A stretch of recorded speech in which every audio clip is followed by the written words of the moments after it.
आज की कहानी में हम देखेंगे कि किसी अनजान वायरस की वजह से पूरी दुनिया से इंसान खत्म हो चुके हैं, लेकिन किस्मत से एक आदमी अभी भी जिंदा बचा हुआ है जो पिछले 2 सालों से किसी जिंदा इंसान को ढूंढ रहा था। तभी एक दिन उसकी नजर कुछ कपड़ों पर पड़ती है। उन कपड़ों को देखने पर उसे एहसास होता है कि यह किसी आदमी के नहीं बल्कि किसी लड़की के कपड़े हैं। आदमी के दिमाग में तुरंत लड्डू फूटते हैं और गंदी बातें चलने लगती है। उसे लगने लगता है कि अब पूरी दुनिया की आबादी बढ़ाने की जिम्मेदारी उसी के कंधों पर आने वाली है। लेकिन क्या वह अपने मन में फूट रहे इन लड्डुओं को सच में खा पाएगा या फिर किस्मत एक बार फिर उसके साथ खेल खेलेगी? यही हम आगे देखेंगे। कहानी की शुरुआत होती है फिल मिलर नाम के आदमी से, जो पिछले 2 सालों से अमेरिका के अलग अलग शहरों में घूम रहा था। वह जहां भी जाता वहां बड़े बड़े बोर्ड पर लिख देता कि अगर कोई जिंदा इंसान है तो उसे टक्सन सिटी में आकर मिले, क्योंकि फिल अब भी उम्मीद लगाए बैठा था कि कहीं ना कहीं कोई और इंसान जरूर बचा होगा। लेकिन सालों की तलाश के बाद भी उसे कोई नहीं मिलता। आखिरकार थक हार कर वह वापस अपने होम टाउन टक्सन लौट आता है। अब उसका मानसिक संतुलन भी धीरे धीरे बिगड़ने लगा था,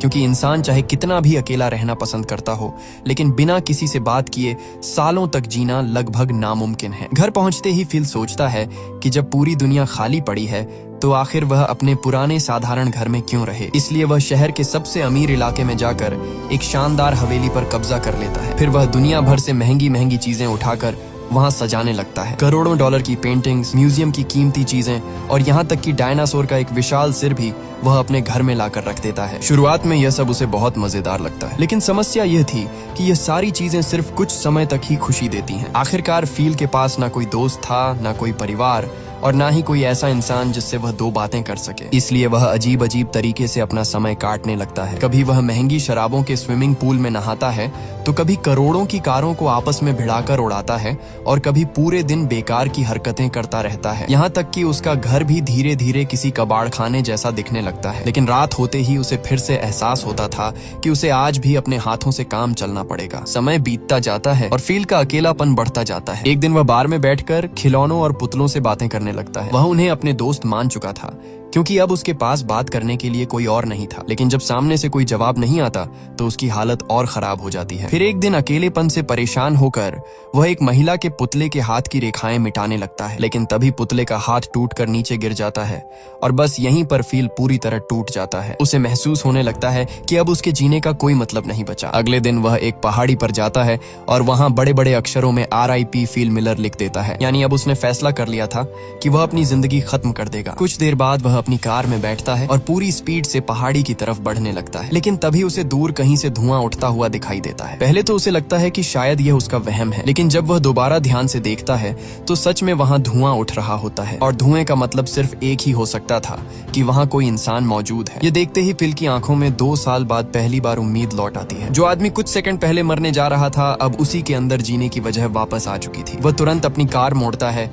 और पूरी स्पीड से उस धुएं की तरफ निकल पड़ता है। उसे बिल्कुल अंदाजा नहीं था कि वहां उसे कौन मिलने वाला है। कुछ देर बाद वह उस जगह पहुंच जाता है जहां से धुआं उठ रहा था। वहां उसे एक छोटा सा कैंप दिखाई देता है। आसपास कुछ सामान रखा हुआ था और साफ पता चल रहा था कि यहाँ कोई रहता है। तभी उसकी नजर एक रस्सी पर टंगी हुई ब्रा पर पड़ती है। यह देखते ही फील की खुशी 7वें आसमान पर पहुंच जाती है, क्योंकि इसका मतलब था कि यह इंसान कोई मर्द नहीं बल्कि एक औरत है। वह उस ब्रा को ऐसे देख रहा था जैसे किसी ने उसे दुनिया का सबसे बड़ा खजाना दे दिया हो। लेकिन तभी लगातार घूमने और थकान की वजह से वह बेहोश होकर जमीन पर गिर पड़ता है। जब उसे होश आता है तो उसे लगता है कि वह किसी खूबसूरत लड़की की गोद में लेटा हुआ है। लड़की मुस्कुराते हुए उससे बातें कर रही थी और फिल को यकीन ही नहीं हो रहा था कि उसकी किस्मत में इतनी अच्छी औरत हो सकती है। लेकिन अगले ही पल उसकी आंख पूरी तरह खुलती है और सच्चाई कुछ और ही निकलती है। असल में उसके सामने कैरल नाम की एक महिला खड़ी थी जो उसे CPR देकर होश में ला रही थी। फिल कुछ सेकंड तक उसे देखता रहता है, क्योंकि उसने अपने दिमाग में जिस लड़की की कल्पना की थी कैरल उससे बिल्कुल अलग थी। उधर कैरल उससे पूछती है कि क्या वह ठीक है, लेकिन फील का ध्यान उसकी बातों पर कम और इस बात पर ज्यादा था कि आखिर ये सब हो क्या रहा है। कैरल उसे बताती है कि उसने टक्सन में लगा हुआ उसका जिंदा इंसान वाला बोर्ड देखा था। उसी बोर्ड की वजह से वह यहाँ तक पहुंची थी। ये सुनकर फील की खुशी वापस लौट आती है। आखिरकार इतने लंबे समय बाद उसे कोई जिंदा इंसान मिला था। दोनों कुछ देर बातें करते हैं और फिल उसे बताता है कि वह पिछले 2 सालों से पूरी दुनिया में लोगों को ढूंढ रहा था, लेकिन उसे कोई नहीं मिला। दूसरी तरफ कैरल भी अपनी कहानी बताती है कि वह भी लंबे समय से अकेली भटक रही थी। अब तक सब कुछ ठीक चल रहा था, लेकिन तभी कैरल एक ऐसी बात बोलती है जिससे फील का दिमाग घूम जाता है। वह कहती है कि अगर सच में इस धरती पर सिर्फ हम दोनों ही जिंदा बचे हैं तो आगे चलकर इंसानों की गिनती बढ़ाने की जिम्मेदारी भी हमारी ही होगी और उसके लिए सबसे पहले उन्हें शादी करनी पड़ेगी। फिल को पहले लगता है कि वह मजाक कर रही है, लेकिन उसका कहना था कि दुनिया खत्म हो सकती है मगर उसके उसूल नहीं। अगर कभी उनके बच्चे हुए तो वह चाहती थी कि सब कुछ सही तरीके से हो। ये सुनकर फील के चेहरे का रंग उड़ जाता है। अभी कुछ मिनट पहले तक वह सिर्फ इस बात से खुश था कि उसे कोई इंसान मिल गया है, लेकिन अब अचानक शादी, बच्चे और जिम्मेदारियों की बातें शुरू हो चुकी थी। फील बात बदलने की कोशिश करता है और उसे अपना घर दिखाने ले जाता है। रास्ते में भी कैरल की अजीब आदतें उसे हैरान करती रहती हैं। एक सुनसान सड़क पर स्टॉप साइन देखकर कैरल उसे गाड़ी रोकने के लिए कहती है। फिल हैरान होकर पूछता है कि यहाँ आसपास कोई इंसान है ही नहीं तो फिर रुकने का क्या मतलब, लेकिन कैरल फिर भी नियमों का पालन करती है। फील को लगने लगता है कि यह महिला शायद जरूरत से ज्यादा नियम मानती है। कुछ देर बाद दोनों फील की हवेली पहुँचते हैं। कैरल अंदर कदम रखते ही चौंक जाती है। पूरा घर किसी अरबपति के पागल बेटे का अड्डा लग रहा था। हर तरफ बिखरा सामान, महंगी पेंटिंग्स, अजीब सजावट और ढेर सारी गंदगी थी। फिल बड़े गर्व से उसे अपना कलेक्शन दिखाता है, लेकिन कैरल जितना घर देखती जाती है उतनी ही परेशान होती जाती है। फिर उसे घर में रखी हुई बड़ी संख्या में गंदी मैगजीन दिखाई देती है। अब इतने साल अकेले रहने के बाद फील ने अपना मनोरंजन करने के अलग अलग तरीके ढूंढ लिए थे। जब कैरल उससे इसके बारे में पूछती है तो फिल बिना शर्माए सच बता देता है। ये सुनकर कैरल हंस पड़ती है, लेकिन साथ ही उसे एहसास भी हो जाता है कि फील पिछले 2 सालों में कितना अकेला रह चुका है। उधर फील को धीरे धीरे महसूस होने लगता है कि उसे एक इंसान तो मिल गया है, मगर शायद वह वैसा इंसान नहीं है जिसकी उसने कल्पना की थी। दरअसल कैरल हर चीज को नियमों के हिसाब से करना पसंद करती थी, जबकि फील पिछले 2 सालों से बिना किसी रोक टोक के अपनी मर्जी की जिंदगी जी रहा था। अगली सुबह जब फील उठता है तो उसे अपने घर के बाहर कुछ अजीब दिखाई देता है। कैरल वहाँ खड़ी होकर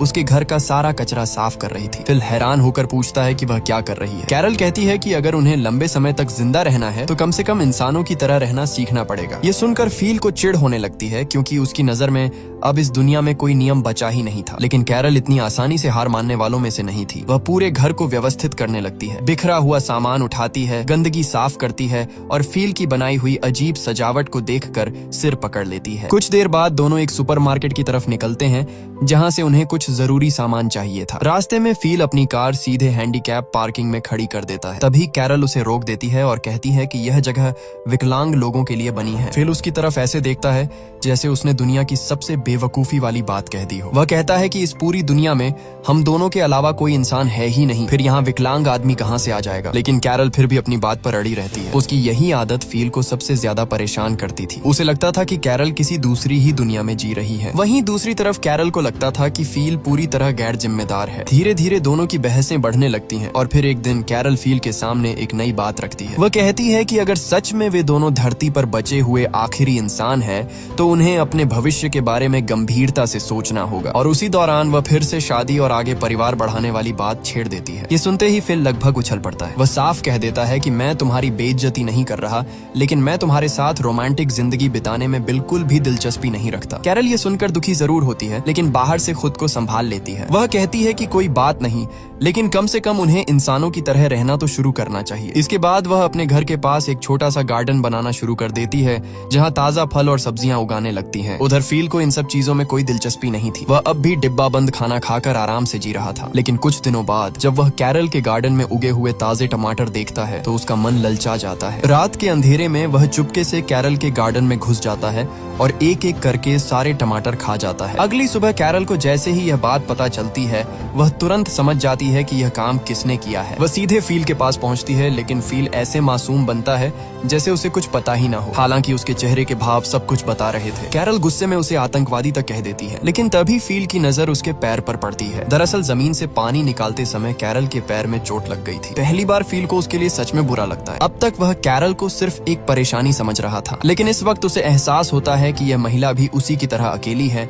और उसी की तरह जिंदा रहने के लिए संघर्ष कर रही है। यही वजह थी कि पहली बार वह बिना किसी मजाक के उसकी मदद करने का फैसला करता है। फिर पाइप, वॉल्व और बाकी सामान जुटाकर कैरल के लिए पानी का इंतजाम करने लगता है। काफी मेहनत के बाद आखिरकार वह उसके घर तक पानी पहुंचा देता है। जब नल में पानी बहना शुरू होता है तो कैरल की खुशी का ठिकाना नहीं रहता। वह पहली बार फील को सिर्फ एक बेवकूफ आदमी की तरह नहीं, बल्कि एक अच्छे इंसान की तरह देखने लगती है। पानी का इंतजाम हो जाने के बाद कैरल खुशी खुशी फील को रात के खाने पर बुलाती है। फील भी पहुंच जाता है, लेकिन उसे बिल्कुल अंदाजा नहीं था कि आज की बातचीत उसकी मुश्किलें और बढ़ाने बढ़ाने वाली है। डिनर के दौरान कैरल फिर से वही पुरानी बात छेड़ देती है। वह कहती है कि अगर सच में इस धरती पर सिर्फ हम दोनों ही बचे हैं तो आगे चलकर इंसानों की गिनती बढ़ाने की जिम्मेदारी भी हमारी ही होगी। फिल अंदर ही अंदर समझ रहा था कि कैरल आखिर किस तरफ इशारा कर रही है, इसलिए वह आधे मन से कहता है कि ठीक है, अगर तुम इतना ही कह रही हो तो शायद हम कोशिश कर सकते हैं। लेकिन तभी कैरल उसे रोकते हुए कहती है कि उससे पहले हमें शादी करनी होगी। ये सुनते ही फिल का चेहरा उतर जाता है, क्योंकि उसे बिल्कुल उम्मीद नहीं थी कि बात सीधे शादी तक पहुंच जाएगी। फिल सिर पकड़कर बैठ जाता है और उसे लग रहा था कि वह किसी और ग्रह की इंसान से बात कर रहा है। लेकिन दूसरी तरफ उसकी समस्या भी बहुत बड़ी थी, क्योंकि पिछले 2 सालों में उसने किसी इंसान को नहीं देखा था और अब जो एकमात्र औरत उसके सामने थी वह शादी से कम किसी बात पर तैयार ही नहीं थी। आखिरकार काफी बहस के बाद फिल मान जाता है। कैरल तुरंत खुश हो जाती है, लेकिन उसकी एक और शर्त होती है। वह चाहती थी कि फिल घुटनों पर बैठकर उसे ठीक तरह से प्रपोज करे। यह सुनकर फिल के चेहरे पर ऐसे भाव आते हैं जैसे कोई उसे सजा सुना रहा हो। फिर भी मजबूरी में वह घुटनों पर बैठता है और कैरल को प्रपोज कर देता है। लेकिन जहाँ कैरल की खुशी का ठिकाना नहीं था, वहीं फिल के चेहरे पर ऐसा लग रहा था जैसे उसकी जिंदगी खत्म होने वाली हो। इसके बाद दोनों शादी की तैयारियों में लग जाते हैं। कैरल इस शादी को लेकर बहुत ज्यादा उत्साहित थी। वह चर्च सजाती है, शादी का सामान जुटाती है और पूरे मन से तैयारी करती है। उधर फिल का हाल बिल्कुल उल्टा था। वह शादी के नाम पर भी सीरियस नहीं हो पा रहा था। यहाँ तक कि अपनी बैचलर पार्टी मनाने के लिए वह अकेले ही अजीब अजीब हरकतें करने लगता है। शादी वाले दिन आखिरकार दोनों चर्च पहुँचते हैं। कैरल बेहद खुश थी, लेकिन तभी फिल एक ऐसी गलती कर देता है जिससे सब कुछ बिगड़ जाता है। जब अंगूठी पहनाने की बारी आती है तो पता चलता है कि फिल अंगूठी लाना ही भूल गया है। कुछ सेकंड के लिए पूरा माहौल शांत हो जाता है और कैरल का चेहरा भी उतर जाता है। उसे लगने लगता है कि फिल ने जानबूझकर ऐसा किया है, क्योंकि वह कभी भी इस शादी को लेकर गंभीर था ही नहीं, और सच कहें तो वह गलत भी नहीं सोच रही थी। कैरल गुस्से और दुख में चर्च छोड़कर चली जाती है। फिल भी उसके पीछे जाता है और उसे समझाने की कोशिश करता है, लेकिन जब कोई फायदा नहीं होता तो वह उसके घर पहुंच जाता है। अंदर जाकर पहली बार उसे एहसास होता है कि कैरल इस शादी को लेकर कितनी भावुक थी। उसने पूरे घर को सजाया हुआ था और उनके भविष्य के सपने देखे थे और सच में उम्मीद लगा बैठी थी कि उनकी जिंदगी अब बदल जाएगी। ये सब देखकर फिल को पहली बार अपने किए पर शर्म आती है। वह कैरल से माफी मांगता है और इस बार उसकी माफी बनावटी नहीं थी। काफी देर बात करने के बाद आखिरकार कैरल उसे माफ कर देती है। अगले दिन दोनों एक ज्वेलरी स्टोर जाते हैं। अब जब पूरी दुनिया खाली पड़ी थी तो वहाँ लाखों डॉलर की अंगूठियां ऐसे रखी थीं जैसे किसी को उनकी जरूरत ही ना हो। फिल कई अंगूठियां उठाता है और मजाक मजाक में एक एक करके कैरल की उंगलियों में पहनाने लगता है। आखिरकार दोनों की शादी हो जाती है। अब तकनीकी तौर पर वे पति पत्नी बन चुके थे, लेकिन असली समस्या अभी खत्म नहीं हुई थी, क्योंकि फिल ने शादी तो कर ली थी पर उसके दिल में अभी भी कैरल के लिए वैसी फीलिंग्स पैदा नहीं हुई थी। शादी के कुछ दिनों बाद कैरल कोशिश करती है कि दोनों एक सामान्य शादीशुदा जोड़े की तरह रहें। वह फिल के साथ समय बिताती है, उसके पसंदीदा कामों में हिस्सा लेती है और यहाँ तक कि उसकी कई अजीब आदतों को भी बर्दाश्त करने लगती है। धीरे धीरे फिल को भी उसके साथ मजा आने लगता है। अब वे साथ घूमते हैं, साथ खाना खाते हैं और पहले की तरह हर समय झगड़ते भी नहीं। ऐसा लगने लगता है कि शायद आखिरकार दोनों की जिंदगी पटरी पर आ रही है। लेकिन तभी एक दिन फिल और कैरल अपनी कार में घूम रहे होते हैं कि अचानक चौराहे पर उनकी गाड़ी एक लिमोजीन से टकरा जाती है। दोनों चौंक जाते हैं, क्योंकि इसका मतलब सिर्फ एक ही हो सकता था कि उस लिमोजीन में कोई इंसान मौजूद है। फिल तुरंत कार से उतरकर दौड़ता है और अगले ही पल लिमोजीन का दरवाजा खुलता है। उसमें से एक बेहद खूबसूरत महिला बाहर निकलती है, जिसका नाम मेलिसा था। उसे देखते ही फिल की आंखें फटी की फटी रह जाती हैं, क्योंकि पिछले 2 सालों में उसने ऐसी किसी चीज की कल्पना ही नहीं की थी। उधर कैरल भी बहुत खुश हो जाती है, क्योंकि आखिरकार उन्हें एक और जिंदा इंसान मिल गया था। कुछ देर बाद तीनों साथ बैठकर बातें करते हैं। मेलिसा बताती है कि उसने भी फिल का जिंदा इंसान वाला बोर्ड देखा था और उसी को फॉलो करते हुए यहाँ तक पहुंची है। मेलिसा कहती है कि शहर में वह कुछ हफ्ते पहले ही पहुंच गई थी, लेकिन उसे फिल और कैरल कहीं दिखाई नहीं दिए। ये बात सुनते ही फिल के दिल में एक अजीब सा दर्द उठता है, क्योंकि उसके दिमाग में तुरंत एक ही ख्याल आता है कि अगर मेलिसा पहले मिल जाती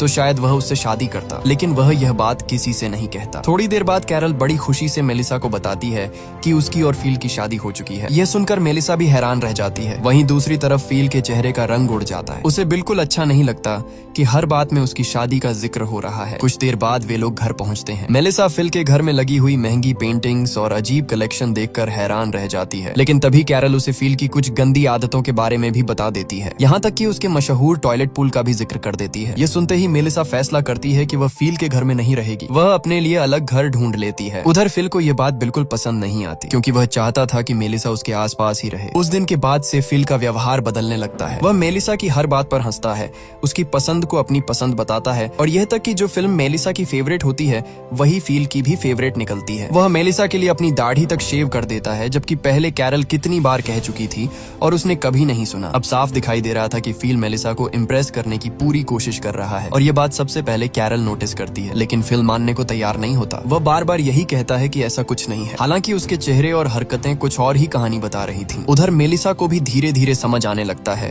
कि फिल उसके प्रति आकर्षित है, लेकिन एक समस्या थी कि फिल शादीशुदा था और मेलिसा रिश्तों को लेकर काफी गंभीर सोच रखती थी। इसी वजह से वह एक सीमा बनाए रखती है, लेकिन फिल के दिल में अब एक खतरनाक ख्याल जन्म ले चुका था। उसे लगने लगा था कि शायद उसने गलत लड़की से शादी कर ली है और अगर मौका मिला तो वह अपनी जिंदगी बदल सकता है। उधर कैरल भी सब कुछ नोटिस कर रही थी। वह समझ चुकी थी कि फिल के मन में क्या चल रहा है, लेकिन फिर भी वह अपने रिश्ते को बचाने की कोशिश कर रही थी। कुछ दिनों बाद मेलिसा अपने घर पर फिल और कैरल को बियर पीने के लिए बुलाती है। उसके पास एक जनरेटर था जिसकी मदद से वह बियर को ठंडा रख पाती थी, लेकिन फिल चालाकी करता है। वह कैरल को बिना बताए अकेला ही मेलिसा के घर पहुंच जाता है। मेलिसा को लगता है कि शायद कैरल किसी काम में व्यस्त होगी। फिर दोनों बैठकर बातें करने लगते हैं। बातों बातों में मेलिसा बताती है कि पिछले 2 साल उसके लिए भी आसान नहीं थे। वह भी अकेलेपन से लड़ती रही है। उसकी भी अपनी जरूरतें हैं, अपने सपने हैं और वह भी किसी साथी की तलाश में भटकती रही है। ये सुनकर फिल के अंदर दबी हुई उम्मीद फिर से जाग जाती है। उसे लगने लगता है कि शायद किस्मत ने उसके लिए मेलिसा को ही चुना था, लेकिन फिर मेलिसा एक ऐसी बात कह देती है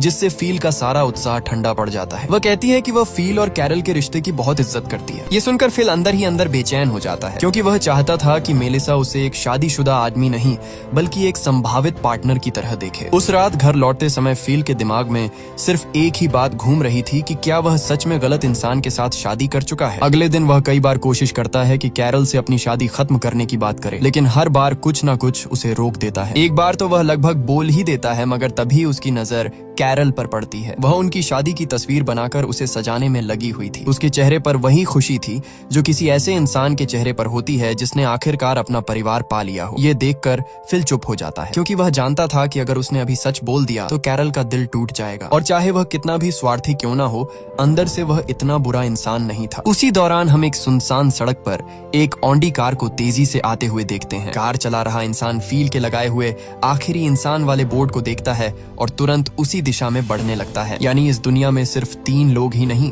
बल्कि कोई चौथा इंसान भी जिंदा था। उधर फिल अब भी अपने मन की लड़ाई लड़ रहा था। एक तरफ कैरल थी जिसने मुश्किल समय में उसका साथ दिया, और दूसरी तरफ मेलिसा थी जो बिल्कुल वैसी थी जैसी लड़की का उसने कभी सपना देखा था। अब सवाल ये था कि फिल अपने दिल की सुनेगा या अपनी जिम्मेदारी की। क्या वह कैरल को छोड़कर मेलिसा के साथ नई जिंदगी शुरू करने की कोशिश करेगा? और सबसे बड़ी बात, वह रहस्यमयी चौथा इंसान कौन है जो तेजी से उनकी तरफ बढ़ रहा है? इन्हीं सवालों के साथ इस भाग का अंत होता है। अगर आपको इस कहानी का सेकंड पार्ट चाहिए तो कमेंट में पार्ट 2 टाइप करें और वीडियो को लाइक और चैनल को सब्सक्राइब करना न भूलें।